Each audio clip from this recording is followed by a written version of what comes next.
దేవుడు మంచి జ్ఞానంతో అలలారేటువంటి వాడు ఆయన. వాళ్ళు వీళ్ళు చూపించినట్లుగా పిచ్చి పిచ్చిగా ఉండేటువంటి వాడు కాడు. మహాతత్వజ్ఞాని దేవ, పరమాత్మ తత్వజ్ఞానమే ఉన్నటువంటి మహాజ్ఞాని ఆయన. ఆ పృష్ఠ భటులేమో ఇలా అడిగారు.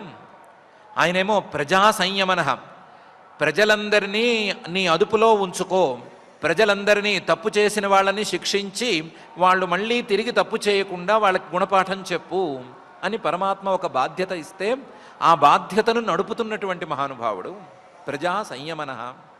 ఈ యమహ అనే పేరుతో, సమవర్తి అనే పేరుతో అలలాడేటువంటి మహానుభావుడు, మహాతత్వజ్ఞాని. వీళ్ళు ఈ విధంగా అడిగేసరికి, అందులోనూ నీ ఆజ్ఞ చెల్లలేదు, నీ ఆజ్ఞను మేము చెల్లించలేకపోయాము, నీ ఆజ్ఞ పారేటట్లు మేము చేయలేకపోయాము అని భటులు ఒకవైపు చెప్తున్నారు. చెప్పిన భటులు ఆ విషయంలో ఈయన ఏ విధంగా ఏమంటాడోనో, ఏం తిడతాడోనో, లేకపోతే శిక్షిస్తాడోనో భయపడుతున్నారు. భయపడుతుంటే ప్రీత సంతోషంగా సమాధానం చెప్పాడు. ప్రీత చాలా సంతోషించి సమాధానం చెప్పాడు. తన ఆజ్ఞ చెల్లకపోవటంతో ఈయన సంతోషించాడు. ప్రీత సంతోషంగా స్వదూతాన్ ప్రత్యాహ, తన దూతలతో ఇలా అన్నాడు. స్మరన్ పాదాంబుజం హరేహే, ఇది ఎవరు చేశారు, ఎందుకు చేశారు, ఎలా చేశారు అవన్నీ ఒక్క క్షణంలో ఆయనకి కనిపించేసినాయి. కనిపించి ఇదంతా శ్రీహరి యొక్క మహిమ, ఆయన నామాన్ని చివరి క్షణాలలో ఉచ్చరిస్తే వచ్చేటువంటి మహాఫలితం ఇది, అలాంటి ప్రభావం ఆయనకుంది అని ఒక్కసారి అనుకుని స్మరన్ పాదాంబుజం హరేహే, ఆ శ్రీహరి యొక్క పాదార విందాలను ఒక్కసారి స్మరించుకుంటూ సంతోషంతో, తన ఆజ్ఞ చెల్లలేదు అని, తన భటులు తను చెప్పినట్లుగా వినలేదు అనే సంతోషంతో వాళ్ళతో ఇలా అన్నాడు. ఇతి దేవస్స ఆపృష్ట ప్రజా సంయమనోయమ ప్రీతస్వదూతాన్ ప్రత్యాహ స్మరన్ పాదాంబుజం హరేహే. ఏమన్నాడు యముడు? యమ ఉవాచ, ఇలా అన్నాడు. పరో మదన్యో జగతస్తస్థుషశ్చ ఓతం ప్రోతం పటవద్యత్ర విశ్వం యదంశతోస్య స్థితి జన్మనాశాన్ నస్యోతవద్యస్య వశే చ లోకః అని. భటులారా, మీరు అడిగిన ప్రశ్నల్లో ఒక్కొక్కదానికి ఒక్కొక్క శ్లోకానికి ఇది సమాధానం ఇది సమాధానం అని నేను చెప్పను. మీరు అడిగిన ప్రశ్నల్లో కల్లా ఒక ప్రశ్న బాగుంది, మీరేదో ఒకదాని వెంట ఒకటి ఏదో పై కోట్లల్లే వేసుకుంటూ చెప్పారు. దాంట్లో ఒకటి బాగుంది. చిన్న చిన్న మండలేశ్వరులు అనేవాళ్ళు ఉంటే గనక, మండలాధీశులు ఉంటే గనక, ఆ మండలాధీశులందరి మీద ఒక నాయకుడు ఉండాలి కదా, ఒక చక్రవర్తి, ఒక రాజు అనేవాడు ఉండాలి కదా అని అడిగారు. ఉన్నాడు, ఆ రాజు ఉన్నాడు. పరహ, అందరి మీద ఉండేటువంటి వాడు, అందరికంటే గొప్పవాడు ఒకడున్నాడు. అయితే మీరేమన్నారు? ఆ ఒక్కడివి నువ్వే అవ్వాలి అన్నారు. అది మాత్రం కాదు.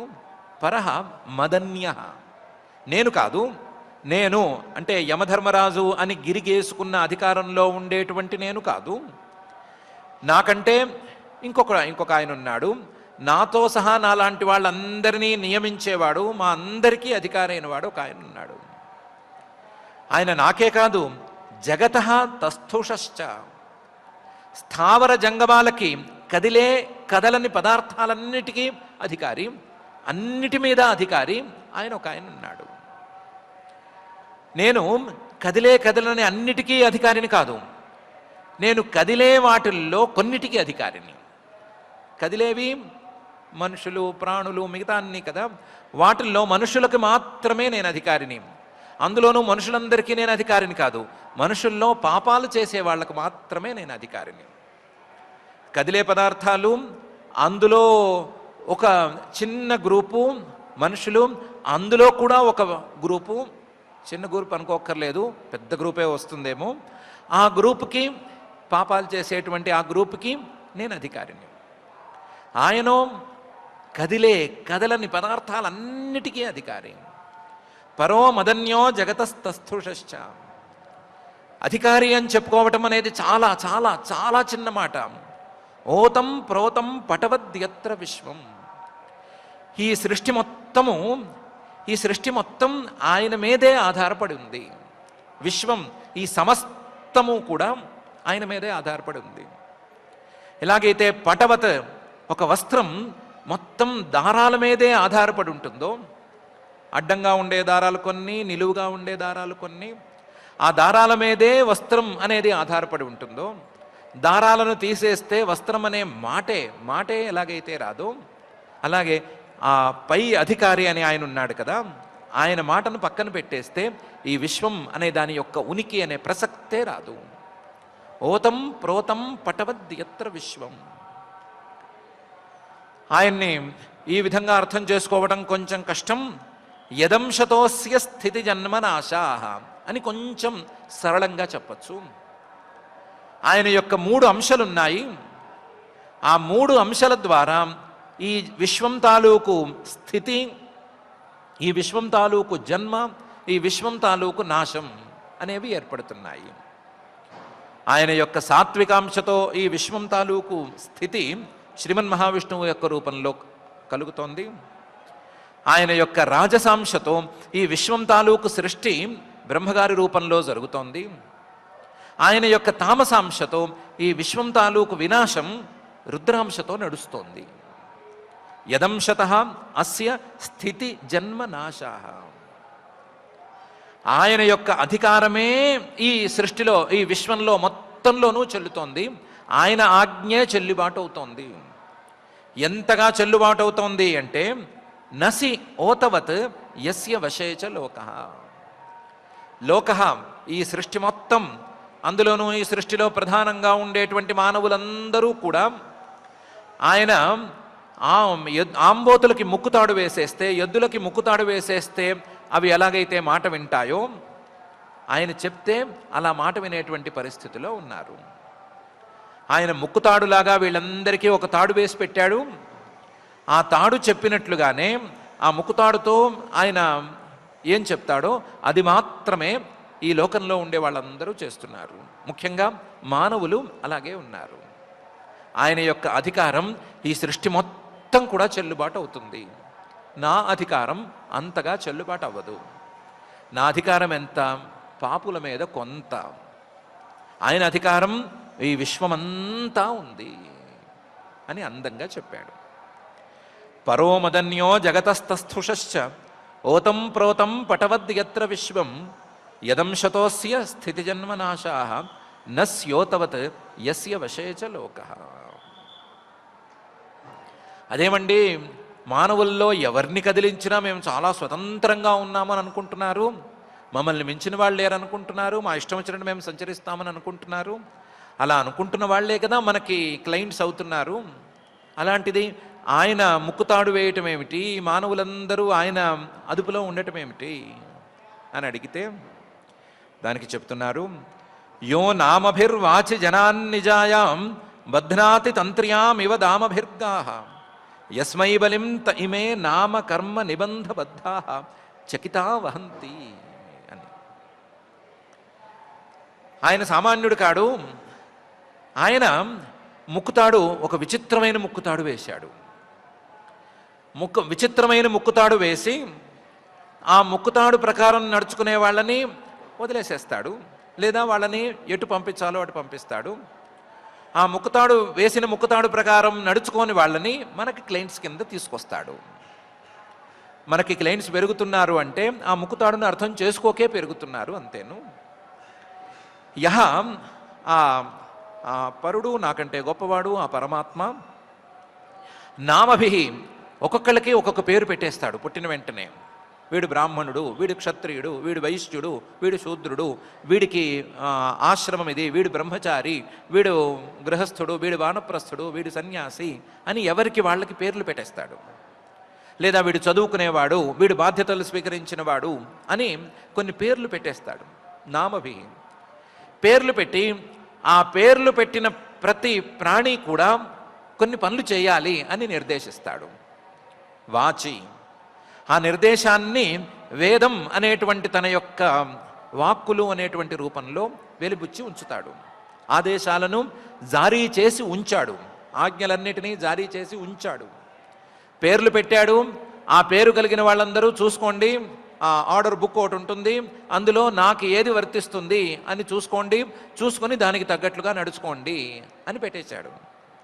వాచి జనాన్, మానవులేవో మేము స్వతంత్రమని అనుకుంటున్నారు, అదేం చెల్లదు.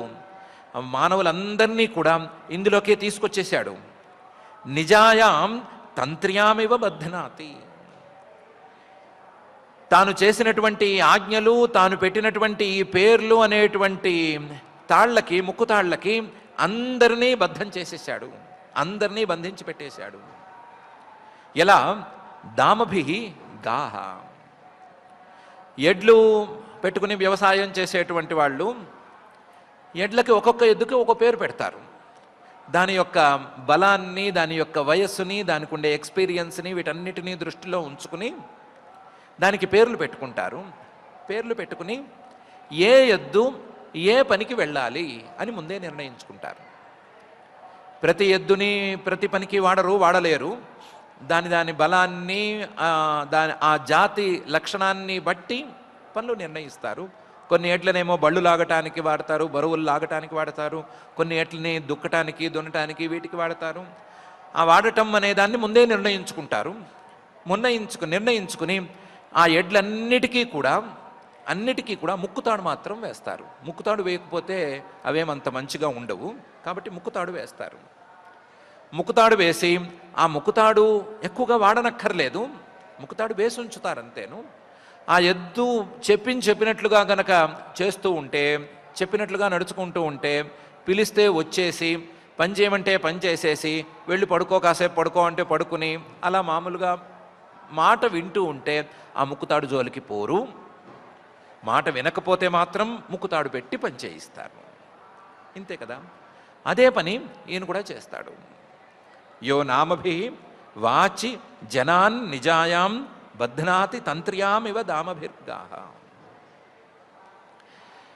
ఈ ముక్కుతాడుతో పని లేదు, ఆయన చెప్పినట్లుగా మేము నడుచుకుంటాము అనుకునే వాళ్ళు ఎవరైనా ఉంటే, యస్మై బలిం త ఇమే నామకర్మ నిబంధబద్ధా చకితా వహంతి.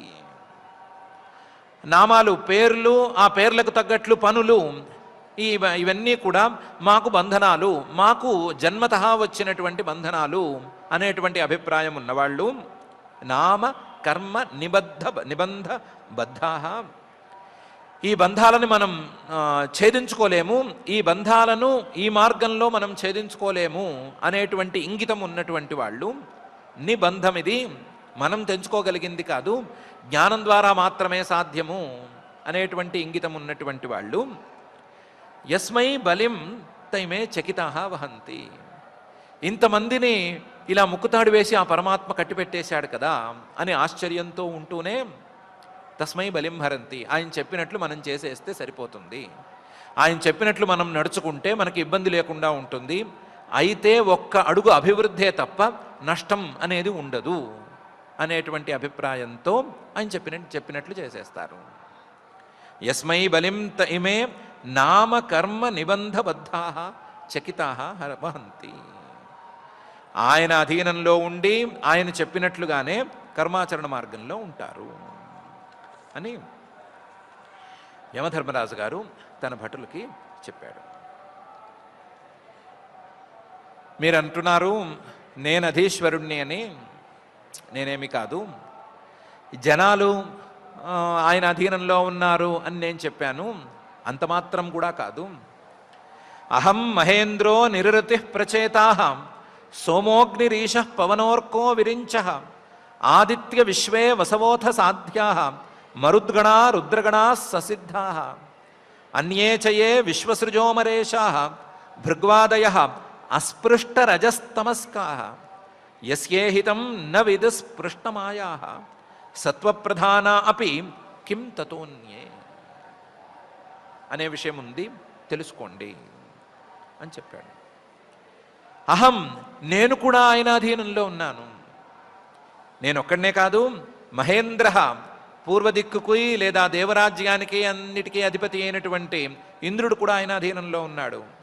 నిరృతి దిక్కుకి అధిపతి అయిన నిరృతి, ప్రచేతాహ వరుణుడు జలానికి అలాగే వానలకి అలాగే పశ్చిమ దిక్కుకి అధిపతి అయినటువంటి వరుణుడు, సోమ ఉత్తర దిక్కుకు అధిపతి అయినటువంటి సోముడు లేదా చంద్రుడు, కుబేరుడు, అగ్ని ఆగ్నేయ దిక్కుకు అధిపతి అయినటువంటి అగ్ని, ఈశ ఈశాన్య దిక్కుకి అధిపతి అయినటువంటి ఈశానుడు, పవన వాయవ్య దిక్కుకి అధిపతి అయినటువంటి వాయువు, అర్క సూర్యుడు, విరించ బ్రహ్మగారు, ఆదిత్య సూర్యుడు లేదా ఆదిత్య గణము, విశ్వే దేవాహ అనే పేరుతో ప్రసిద్ధులైనటువంటి దేవతలు, వసవ 8 మంది వసువులు, అథ సాధ్యాహ అనే పేరు కలిగినటువంటి దేవతాగణాల వాళ్ళు, మరుద్గణాహ అనే పేరు కలిగినటువంటి 7 ఉండే 7 గణాల వాళ్ళు, రుద్రగణాహ 11 మంది రుద్రులతో ఉండేటువంటి రుద్రగణాలు, అలాంటి గణాలు ఎన్నెన్నో,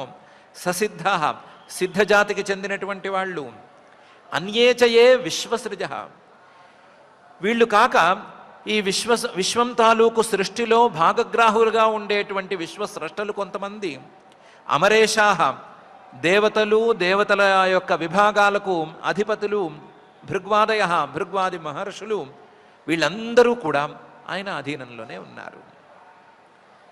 వీళ్ళ పేర్లు ఎందుకు చెప్పాము అంటే వీళ్ళు సామాన్యులు కారు, అస్పృష్ట రజస్తమస్కాహ. వీళ్లలో ఎవరి మీద రజోగుణం తాలూకు ప్రభావం కానీ తమోగుణం తాలూకు ప్రభావం కానీ లేదు. అస్పృష్ట రజస్తమస్కాహ, రజోగుణంతో నాకేదో ఫలానాది కావాలి అని పనిచేసేవాళ్ళు కారు వీళ్ళు.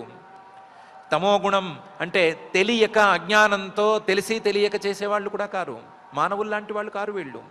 అస్పృష్ట రజస్తమస్కాహ, సత్వప్రధానా, శుద్ధమైనటువంటి సత్వమే ప్రధానంగా కలిగిన వాళ్ళు. సత్వగుణంతో కేవలం తమ యొక్క కర్తవ్యాన్ని మాత్రమే నిర్వహించేటువంటి మహానుభావులు, మహాజాతకులు వీళ్ళు. ఇలాంటి వాళ్ళు ఆయన అధీనంలో ఉన్నారు. నాతో సహా వీళ్ళందరూ ఆయన అధీనంలో ఉన్నారు. మేమందరము ఆయన అధీనంలో ఉన్నాము అనే మాట చిన్న మాట. యస్య ఈహితం నవిదుః స్పృష్టమాయా అపి.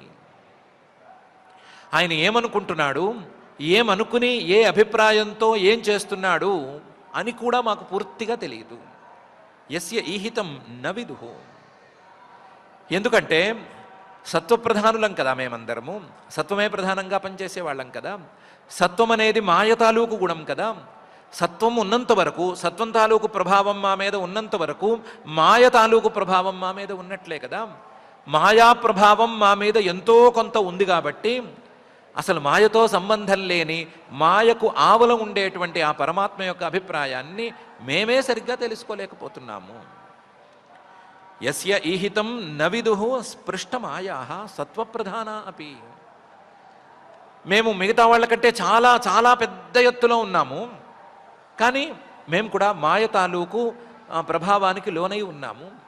కాబట్టి ఆ మాయాధిపతి, మాయావి అయినటువంటి పరమేశ్వరుడి యొక్క విధానాలను మేమే సరిగ్గా అర్థం చేసుకోలేకపోతున్నాము. కిం తతోన్యే, మేము కాక మిగతా వాళ్ళు ఆయన అధీనంలో ఉన్నారు అని ఏం చెప్పాలి? మిగతా వాళ్ళకి ఆయన ఏమనుకుంటున్నాడో ఏమాత్రం అర్థం కాదు అని విడిగా ఏం చెప్పాలి అని యమధర్మరాజు గారు అన్నాడు. అన్యేచయే విశ్వసృజోమరేషాః భృగ్వాదయో స్పృష్టరజస్తమస్కాః యస్యేహితం నవిదు స్పృష్టమాయాః సత్వప్రధానా అపి కిం తతోన్యే అనే ఈ శ్లోకంలో. ఇది కాదు, యం వై నగోభిర్మనసాసుభిర్వా హృదా గిరావా అసుభృతో విచక్షతే ఆత్మానమంతర్హృది సంతమాత్మనాం చక్షుర్యథైవ ఆకృతయస్తతః పరం అని ఆ పరమాత్మ యొక్క తత్వం ఇంకా ఇంకా లోతుగా ఉంటుంది. ఆయన్ని అర్థం చేసుకోవటం అనేది సులభం కానే కాదు అని చెప్తున్నాడు. ఆయన్ని ఎవరు తొందరగా అర్థం చేసుకోలేరు. ఎంవై ఆ పరమాత్మను న గోభిః తమ జ్ఞానేంద్రియాలతో ఎవ్వరూ అర్థం చేసుకోలేరు. మనస తమ యొక్క సంకల్పశక్తి కలిగినటువంటి మనోభాగంతో అర్థం చేసుకోలేరు. అసుభిర్వ తమ ప్రాణాలతో కానీ ప్రాణశక్తితో నడిచేటువంటి కర్మేంద్రియాలతో కానీ అర్థం చేసుకునే అవకాశమే లేదు, ఆయన్ని అందుకోలేరు. హృదా తమ బుద్ధితో ఆయన్ని అందుకోలేరు. చివరికి గిర వాక్కుతో అంటే శబ్దంతో, వేద శబ్దాలతో, వేదాంత శబ్దాలతో కూడా ఆయన్ని పూర్తిగా అర్థం చేసుకోలేరు. అసుభృత ప్రాణం కలిగినటువంటి వాళ్ళు, జీవులు అని పిలువబడే వాళ్ళు ఎవరూ కూడా విచక్షతే ఆయన్ని ఈ సాధనాలతో ప్రత్యక్షంగా చూడలేరు. ఎందుకు చూడలేరు అంటే ఆయన వీళ్ళందరికీ ఆత్మానం, ఆత్మస్వరూపుడు. ఎవరైనా సరే తమ ఆత్మని, తమ యొక్క స్వరూపాన్ని, తమ యొక్క రూపాన్ని తమ కళ్ళతోనో, తమ ముక్కులతోనో, తమ చెవులతోనో, తమ మనస్సుతోనో, శబ్దాలతోనో, వేటితోనూ చూడలేరు. ఆత్మ అనే దాని యొక్క లక్షణమే ఇది. ఆత్మానం, ఈయన అందరికీ ఆత్మ కాబట్టి సర్వాత్మ అయినటువంటి ఈ పరమాత్మను ఏ ఇంద్రియాలతోనూ, ఏ సాధనాలతోనూ ఎవ్వరూ చూడలేరు. ఎవరు చూడలేరు? ఎవరి ఇంద్రియాలకు ఈయన లొంగడు అన్నంత మాత్రాన ఆయన ఎక్కడా లేడు అని అనవసరంగా భ్రమపడకూడదు. అంతర్హృది సంతం ఆత్మన, అందరి మనస్సుల్లోనూ ఆయన ఖచ్చితంగా ఉన్నాడు, అంతర్యామిగా ఆయనే ఉన్నాడు. ఏ జీవుణ్ణి తీసుకున్నా ప్రతి జీవుడి తాలూకు హృదయం, ఆ హృదయంలో ఈయన తప్పనిసరిగా ఖచ్చితంగా ఉన్నాడు, ఉండి తీరతాడు ఈయన. అంతర్హృది సంతమాత్మనాం, వాళ్ళ హృదయాలలోనే ఉండేటువంటి వాళ్లకు స్వరూపమైనటువంటి ఈ ఆత్మస్వరూపాన్ని, పరమాత్మను ఎవరు చూడలేరు, ఏ సాధనాలతోనూ చూడలేరు. అది ఎలా కుదురుతుంది అని కూడా అడగవద్దు. చక్షుర్ యథైవ ఆకృతయ, కళ్ళతో రూపాలను చూడటం అనేది కుదురుతుంది. ఏదైనా ఒక చేతులు కాళ్ళు ఉండేటువంటి బొమ్మను కానీ, మనిషిని కానీ, చెట్టును కానీ, పుట్టను కానీ, దేన్నైనా సరే కంటితో చూడటం అనేది కుదురుతుంది. కానీ ఈ కన్నును చూడటం అనేది దేనివల్ల సాధ్యపడుతుంది? ఎవరైనా తమ కంటిని తమ కంటితో చూసుకోగలరా? చూసుకోలేరు. పక్క వాళ్ళ కంటిని కూడా చూడలేరు. కన్ను అంటే కేవలం గుండ్రంగా ఉండేటువంటి గోళం మాత్రమే కాదు, ఆ గోళంలో ఉండేటువంటి ఇంద్రియం అనే దాని గురించి మాట్లాడుకుంటున్నాము.